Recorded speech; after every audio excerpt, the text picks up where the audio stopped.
గారికి మరియు ఉపాధ్యాయులకు విద్యార్థులందరికీ జాతీయ సైన్స్ దినోత్సవ శుభాకాంక్షలు. మీ అందరికీ ఇప్పటివరకు సార్ వాళ్ళు మాట్లాడిన ప్రకారం మీకు ఈరోజు సైన్స్ డే మనం ఎందుకు జరుపుకుంటున్న విషయం తెలిసిందా?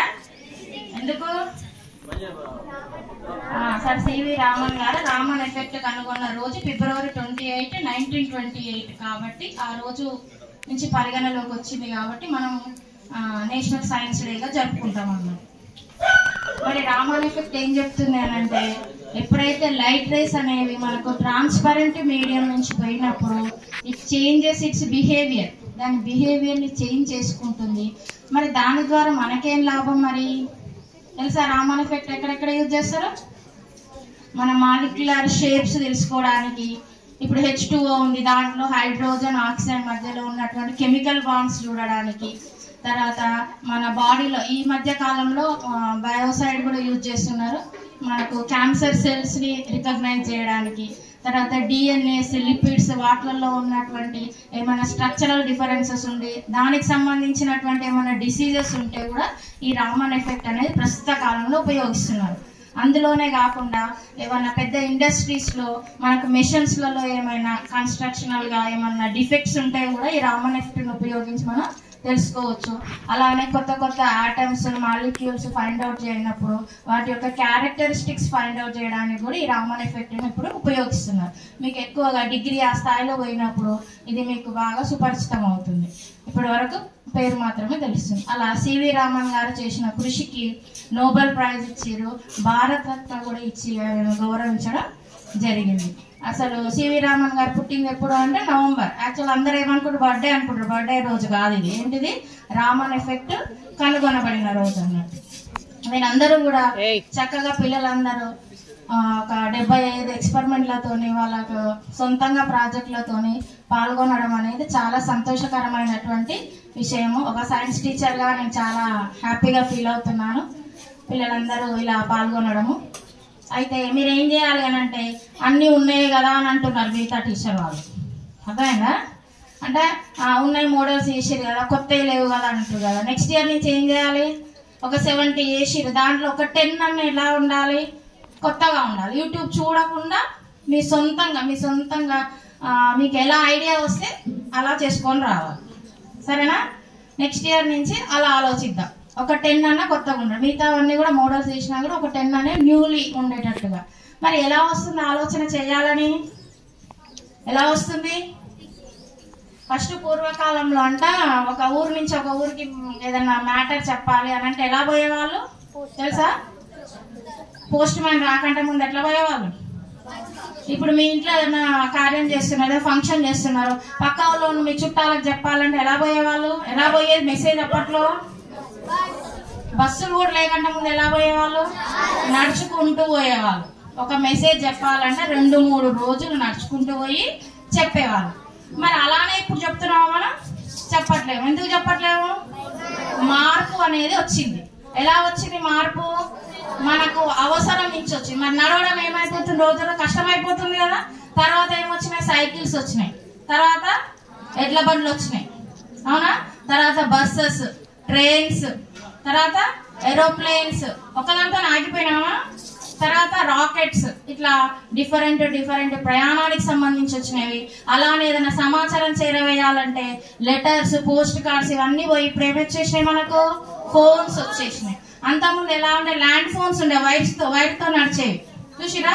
మరి అంతవరకు చాలా అనుకుంటే మరి సెల్ ఫోన్స్ వచ్చేవి ఇప్పుడు కాదు. అలా అంటే రోజుకు మనకు ఏమవుతుంది అంటే మన టెక్నాలజీ పెరుగుతుంది, మన సైన్స్ అనేది అభివృద్ధి చెందుతుంది. మీరు ఏదైనా కొత్తగా తయారు చేయండి అని అంటే పిల్లలు అంటారు అన్నీ ఉన్నాయి కదా టీచర్, ఏం తయారు చేయాలి కొత్తగా అని అంటుంటారు. అన్నారా లేదా క్లాస్లో? మరి ల్యాండ్ ఫోన్ ఉందనుకోండి, మన సరళైన అంతటితో సాటిస్ఫై అయితే సెల్ ఫోన్ వచ్చేదా మనకు? కాదు. కాబట్టి అలా కొత్తగా ఫస్ట్ మీకు కొత్తది కనుగొనాలి, లేకపోతే ఏదైనా ప్రాజెక్ట్ చెయ్యాలి అని అంటే మన ఆలోచన విధానం అనేది ఎప్పుడు కూడా సైన్స్కి దగ్గరగా ఉండాలి. ప్రతి విషయంలో ఎందుకు ఇలా ఉంది, ఈ మైక్ పనిచేస్తుంది, ఈ మైక్ ఎలా పనిచేస్తుందో తెలుసా మీకు? తెలుసుకోవాలి. అర్థమైందా? తెలుసుకోవాలి.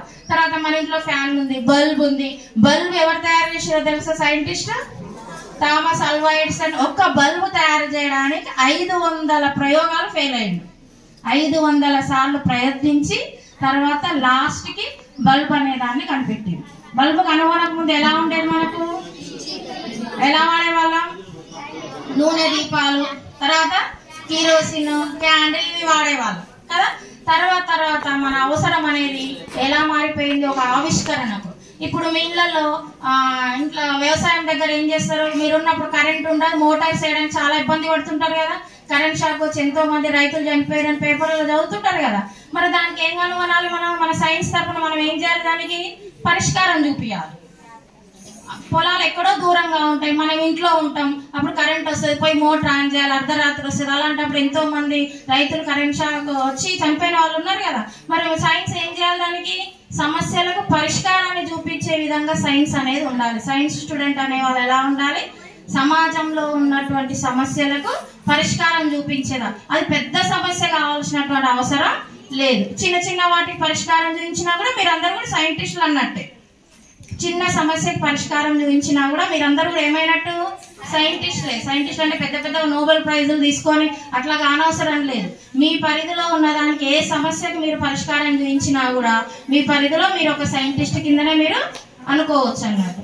అట్లా పొలాలలో చూడడానికి ఇప్పుడు ఏమొచ్చినాయి, రిమోట్తో ఆన్ చేసి వచ్చినాయి తెలుసా.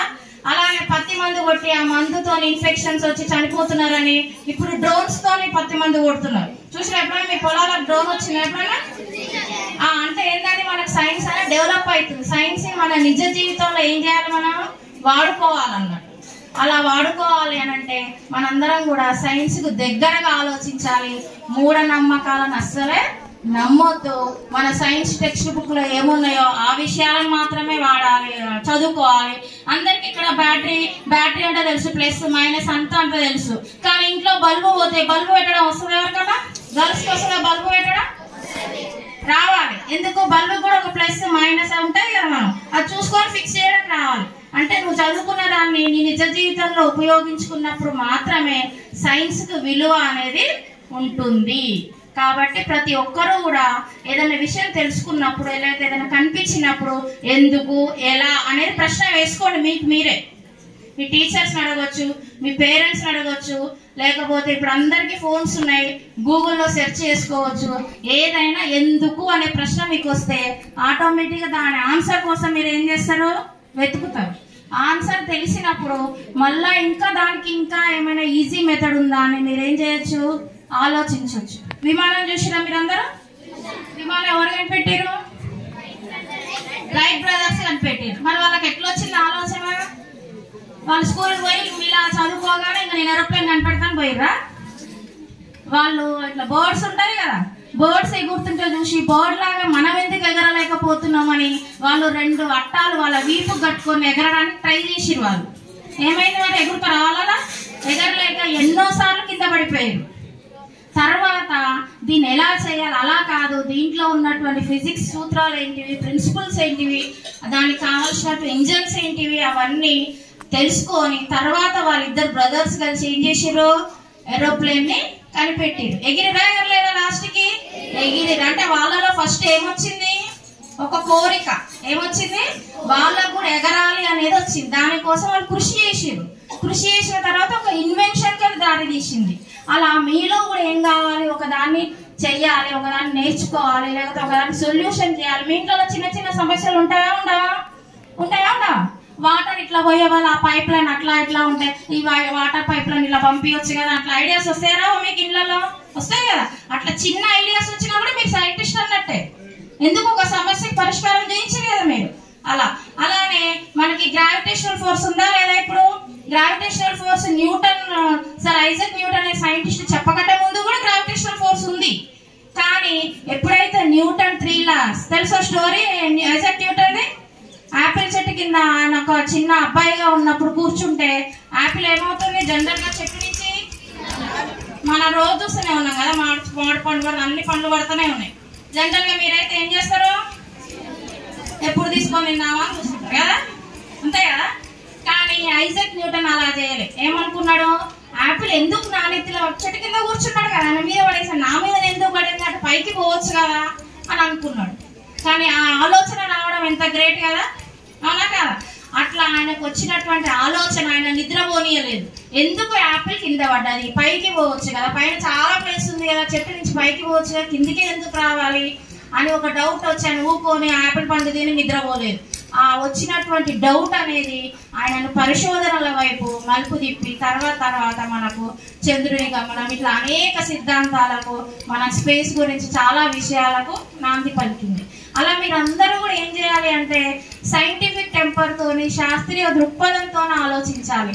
మూఢనమ్మకాలను నమ్మకుండా సైన్స్కి దగ్గరగా ఉండాలి.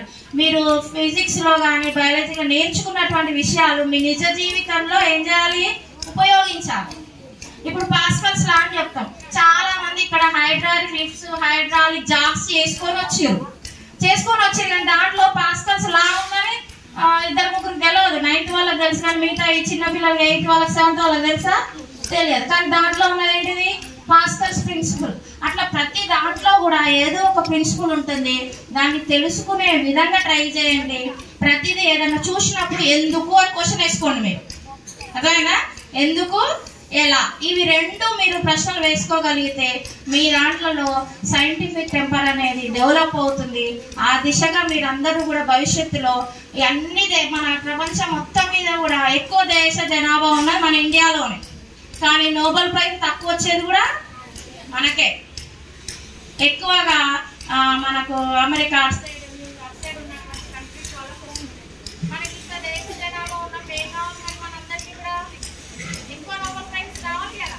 ఎందుకు రావట్లేదు అని అంటే మన భారతదేశంలో సైన్స్ ఉన్నటువంటి ప్రోత్సాహకం ఇప్పుడిప్పుడు పెరుగుతుంది. అంటే గత ఇంతకుముందు దశాబ్ద కాలంలో కంటే ఇప్పుడిప్పుడు పెరుగుతుంది. ఎక్కువ మంది ఏమైనా చదువుకుందాం, జాబ్ చేస్తామనే ఉంటుంది కానీ రీసెర్చ్ సైడ్ కానీ పరిశోధనల వైపు కానీ మనకు సరైనటువంటి సదుపాయాలు, ఆ విధమైనటువంటి ఎడ్యుకేషన్ తక్కువగా ఉండడం వల్ల ఇప్పుడిప్పుడు డెవలప్ అవుతుంది. మీరందరూ కూడా భవిష్యత్తులో సైన్స్కు దగ్గరగా చదువుకొని ఒక మంచి సైంటిస్టులు, కనీసం ఒకళ్ళన్నా పరిశోధనల వైపు, సైంటిస్టులు అంటే నోబెల్ ప్రైజ్లు వస్తే సైంటిస్టులుగా చెప్పినా కదా, సమాజానికి ఉపయోగపడే ఏ చిన్న సమస్యకు పరిష్కారం చూపించినా కూడా సైంటిస్ట్ తోటే సమానం. అందరికీ నోబెల్ ప్రైజులు రావాలంటే రావు.